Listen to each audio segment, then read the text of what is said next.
नमस्कार, प्लस में आपका स्वागत है। मैं हूं आपके साथ राजकिशन नरलते। अभी तक की मुख्य हेडलाइंस पर। बिहार में लॉकडाउन 4 की हुई शुरुआत, डीएम ने जारी किए कई दिशा निर्देश।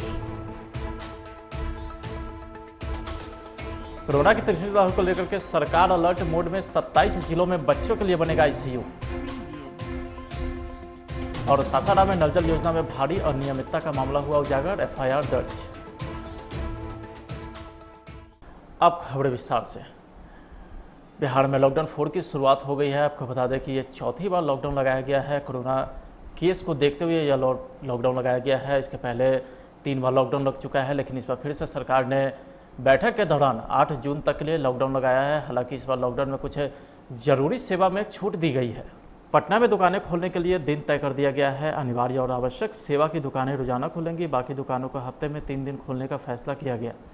पटना डीएम ने इस संबंध में आदेश जारी कर दिया है। लॉकडाउन 4 के तहत मिली छूट के बाद दुकानें 2 बजे दिन तक खुलेंगी। दवा की दुकानें, सरकारी और प्राइवेट अस्पताल, क्लिनिक, बैंकिंग, बीमा, एटीएम, अनिवार्य सेवा से जुड़े प्रतिष्ठान पर समय अवधि लागू नहीं होंगी। जिलाधिकारी डॉक्टर चंद्रशेखर सिंह के द्वारा जारी आदेश में कहा गया है कि 1 जून से सभी सरकारी कार्यालय 25% उपस्थिति के साथ 4 बजे तक खुलेंगी। गैर सरकारी कार्यालय अभी भी बंद रहेंगे। सभी प्रकार की दुकानें खुलेंगी। हम लोग उसका भी समय दिन निर्धारित करेंगे और आज ही हम लोग इसका आदेश निर्गत कर देंगे। सर 18 से 45 वर्ग आयु वाले को टीका का क्या कुछ करने का कुछ नहीं, हम लोगों को विभाग से अभी स्वास्थ्य विभाग से टीका प्राप्त नहीं है, इसके कारण से वो बंद है। जैसे ही हम लोगों को प्राप्त होगा हम लोग तुरंत शुरू करा देंगे। हमारे सभी टीका केंद्र जो है, टीकाकरण केंद्र, वो रेडी हैं। पूरा टीम हमारी रेडी है। और 18 से 44 का टीका हम लोगों के पास नहीं है। जैसे ही विभाग से मिलेगा हम लोग तुरंत शुरू करा देंगे। 45 प्लस का हमारे पास पर्याप्त मात्रा में टीका उपलब्ध है और उसका हम लोग शहरी और ग्रामीण क्षेत्रों में टीकाकरण लगातार चला रहे हैं, जो बहुत ही स्मूथली चल रहा है। 18 से 44 जैसे ही प्राप्त होगा हम लोग तुरंत शुरू करा देंगे। सर उसको लेकर कुछ समय इंतजार करें? हम लोगों के पास कोई सूचना नहीं है, स्वास्थ्य विभाग ही बता सकता है इस बारे में। सर क्या कुछ आदेश आया? क्या कुछ आदेश है सर? और एक बार फिर से लॉकडाउन की सूचना प्राप्त हुई। लॉकडाउन की अवधि को 8 जून तक बढ़ा दिया गया है और इसमें कुछ छूट दी गई है, विशेषकर दुकानों को खुलने के लिए। जैसे पहले 6 बजे से 10 बजे तक ही कुछ ज़रूरी दुकानें खुल रही थी, अब वो 6 बजे से 2 बजे दिन तक खुल सकती हैं। और दूसरा ये है कि पहले सिर्फ ज़रूरी दुकानें ही खुल रही थी, जो बहुत ज़रूरी थी, लेकिन अब सभी प्रकार की दुकानें खुलेंगी। अंतर बस ये है कि उनको हम लोग अल्टरनेट डे पर खोलेंगे। अल्टरनेट डे पर खोलने का आदेश प्राप्त हुआ है, तो हम लोग इस प्रकार से दुकानों की ग्रुपिंग कर रहे हैं कि सभी प्रकार की दुकानें सप्ताह में किसी एक दिन ज़रूर खुलें। और एक दिन सभी प्रकार की दुकानें नहीं खुलेंगी ताकि भीड़ भाड़ नहीं हो। और जो दुकानें खुलेंगी उस पर भी निर्देश है कि जो कोरोना प्रोटोकॉल है उसका, कोरोना से सुरक्षा के लिए उसका अनुपालन जरूर सभी लोग करें। जैसे मास्क का प्रयोग, सैनिटाइज़र रखना वहाँ ग्राहक के लिए भी और दुकानदार के लिए भी, और सोशल डिस्टेंसिंग का भी पालन करना, तो ये ज़रूरी है। इसको हम लोग सुनिश्चित कराएंगे। इसके लिए हम लोगों ने धावा दल भी गठित किया है और लगातार हम लोग इसकी निगरानी करेंगे। हम लोगों का प्रयास यही है कि भीड़ भाड़ नहीं हो, लोगों की आजीविका भी चलती रहे, शुरू हो, और भीड़ भाड़ नहीं हो। कोरोना को जो कम करने का, संक्रमण उसका समाप्त करने का जो हमारा उद्देश्य है वो भी सफल हो। और इसके साथ जो उपाय किए गए हैं, जैसे कम्युनिटी किचन का या मुफ्त में राशन का, वो भी हम लोग जो है वो चलाते रहेंगे ताकि जो गरीब परिवार हैं उनको किसी प्रकार की भीड़ बढ़ेगी सर? के परिचालन में अभी निजी वाहनों का परिचालन उसी प्रकार से प्रतिबंधित है जैसे पहले था।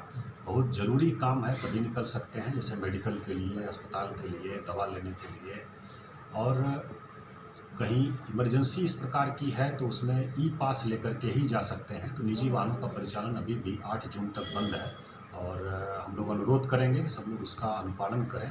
और इसका अनुपालन कराने के लिए हम लोग बड़े पैमाने पर पुलिस बल और मजिस्ट्रेट की भी तैनाती कर रहे हैं। सर 2 बजे तक क्या लोग सामान अगर घर से लेने के लिए निकलेंगे तो गाड़ियों का उपयोग करेंगे? उसमें हम लोगों का प्रयास यही है कि अपना निकटतम जो उनका मार्केट है वहीं से लें, निकटतम मार्केट से ही लें, और जो बहुत ज़रूरी सामान है उसी को लें, और पैनिक बाइंग कोई नहीं करें, क्योंकि ये लगातार सब सामान आ रही है। वाहनों के जो मालवाहक हमारे वाहन हैं उन पर कोई प्रतिबंध नहीं है, सामान के आवागमन पर कोई प्रतिबंध नहीं है, इसलिए सामानों की कमी नहीं होने जा रही है।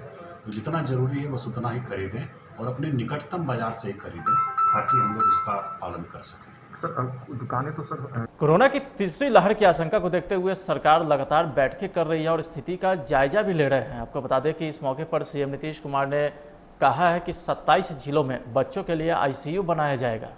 तीसरी लहर के दौरान बच्चों को संक्रमण से बचाव और इलाज के लिए 27 जिलों में बच्चों का 10 बेड का आईसीयू बनाने का फैसला किया गया। यह आईसीयू जिला अस्पताल संबंधित जिले के मेडिकल कॉलेज अस्पताल में बनाए जाएंगे। इसके अतिरिक्त सभी जिलों में 10 से 20 बेड का सीपीसीयू बनाए जाएंगे। सरकार ने इसके लिए 2 माह का समय निर्धारित किया है। स्वास्थ्य विभाग की हाई लेवल मीटिंग में यह फैसला लिया गया है। बैठक की अध्यक्षता स्वास्थ्य विभाग के अपर मुख्य सचिव प्रत्यय अमृत ने की। बैठक में कोरोना की तीसरी लहर के दौरान बच्चों को बचाने के लिए कई बिंदुओं पर चर्चा हुई और सरकार ने इसके लिए बनाई गई कार्य योजना की समीक्षा भी की। बिहार में आए दिन नल जल योजना में भारी अनियमितता का मामला उजागर होता रहता है। हम आपको कई जिलों के इस खबर भी दिखा चुके हैं कि किस तरीके से नल जल योजना में भारी लूट का मामला उजागर हो रहा है। खबर सासाराम से है। रोहतास जिला में नल जल योजना में लगातार अनियमितता उजागर हो रही है। नौहट्टा के बिशनपुर में इस योजना के तहत लगे पानी की टंकी अचानक धराशायी हो गई। कहा जाता है कि पानी भरने के बाद पूरा स्ट्रक्चर हिल गया और उस पर रखे पानी की टंकी नीचे गिर गई। चूँकि इसमें कोई हादसा नहीं हुआ, लेकिन जिस उद्देश्य से गाँव में लोगों को पानी पहुँचाने की योजना बनी थी वह अधूरा रह गया। आपको बता दें कि पहले भी 2 माह पूर्व नोखा में एक पानी की टंकी का स्ट्रक्चर गिर जाने से उसमें दबकर एक शख्स की मौत हो गई थी। कई लोग घायल भी हो गए थे। तो वहीं सासाराम के खैरा में भी पिछले दिनों पानी की टंकी पूरी तरीके से धराशायी हो गई। इस संबंध में जिला पंचायती राज पदाधिकारी ने बताया कि इस तरह के मामले सामने आने पर वह खुद इसकी जांच करते हैं और आरोपियों पर कार्रवाई होती है। नोखा के मामले में भी दोषी पर कार्रवाई तय है। हमारे यहाँ जो भी कंप्लेन आता है उसको कंसर्न ब्लॉक्स में या कंसर्न पंचायत में ऑफिसर को भेजकर उससे रिपोर्ट ले लिया जाता है तो हम उस पर कार्रवाई की जाती है विधि सम्मत। अभी लास्ट मार्च में एक नोखा में जल नल का स्ट्रक्चर गिर गया था तो उसमें कंसर्न बीपीआरओ और जो भी फंक्शनरीज थे इन्वॉल्व उनके खिलाफ एफआईआर दर्ज किया गया है। इसी तरह से आगे भी ये कार्रवाई चलती रहेगी। चिन्हित दोषियों को चिन्हित करके हम लोग कार्रवाई करते हैं और करते रहेंगे। अभी सर जैसे ये शाहपुर नौहट्टा के शाहपुर में बिशनपुर में एक घटना हुई है, नल जल योजना की पूरी स्ट्रक्चर गिर गई है। उसके बाद कैसरवा पंचायत में खैरा गांव है जहाँ भी वहाँ भी पूरा स्ट्रक्चर गिर गया। उसको लेकर डीपीआरओ भी गए थे वहाँ। नहीं डीपीआरओ कब गए थे? नहीं तो हम लोग उसका रिपोर्ट मंगवाए हैं कंसर्न वीडियोज से। वो रिपोर्ट आ जाने के बाद तहकीकात की जाएगी, फिर दोषियों को चिन्हित किया जाएगा। ड्यूटी के दौरान पुलिस पदाधिकारी के लगातार मोबाइल फ़ोन का यूज करने को लेकर के खबरें आती रहती है और इस मौके पर बिहार पुलिस मुख्यालय ने एक संज्ञान लिया है। मोबाइल उपकरण उपयोग किए जाने के मामले को लेकर के लगातार आ रही खबरों पर पुलिस मुख्यालय ने संज्ञान लेकर डीजीपी ने आदेश भी जारी कर दिया है। सभी जिले के एसपी, एसएसपी, डीआईजी, आईजी सहित सभी पुलिस पदाधिकारी को निर्देश दिया है कि लगातार शिकायतें मिल रही है कि ड्यूटी के दौरान पुलिस पदाधिकारी और पुलिसकर्मी मोबाइल और मोबाइल उपकरण का उपयोग कर रहे हैं जो सीधे तौर पर कर्तव्य का उल्लंघन है। इस संबंध में तत्काल कार्रवाई करें। बड़ी खबर बिहार के सीतामढ़ी से आ रही है, जहां एक विक्षिप्त डॉक्टर ने पहले पत्नी के अपहरण का मामला दर्ज कराया। बाद में पुलिस ने इन्वेस्टिगेशन में यह बात उजागर किया कि डॉक्टर और उनकी पत्नी के बीच कुछ विवाद हुआ था, जिसे नाराज होकर के पत्नी शहर के एक होटल में जाकर ठहर गई, जहां पुलिस पहुंची और मामले को सुलह कराने की कोशिश में भी जुट गई। लेकिन विक्षिप्त डॉक्टर ने उल्टे पुलिसकर्मियों और पत्रकारों के साथ मारपीट की घटना को अंजाम दे दिया। डॉक्टर के नाटकीय अंदाज में बरामदगी के घंटों हाई वोल्टेज ड्रामा के बाद डीएसपी ने पत्रकारों को कार्रवाई का आश्वासन दिया। फिर डॉक्टर दंपति को थाने लाया।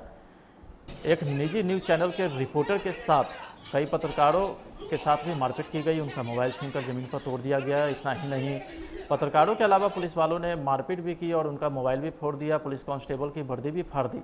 इससे भी मन नहीं भरा तो महिला थाना प्रभारी के साथ भी मारपीट की घटना को डॉक्टर ने अंजाम दे दिया। हालांकि मामले में पुलिस ने कार्रवाई करते हुए डॉक्टर के खिलाफ एफआईआर दर्ज कर दिया है। बेगूसराय के सिमरिया घाट में एक क्रेन के डूबने का वीडियो बहुत तेजी से वायरल हो रहा है। दरअसल चकिया थाना के सिमरिया गंगा नदी में 6 लेन का पुल का निर्माण कार्य चल रहा है। देर शाम तेज हवा के पुल के पाया नंबर 13 के निर्माण कार्य में लगा क्रेन जेट समेत गंगा नदी में देखते ही देखते डूब गया। आप तस्वीरों में साफ तौर पर देख सकते हैं कि तेज हवा के साथ धीरे धीरे जेटी पर लोड क्रेन नदी में डूब रहा है। इसका लाइव वीडियो सोशल मीडिया पर काफ़ी तेज़ी से वायरल होने लगा।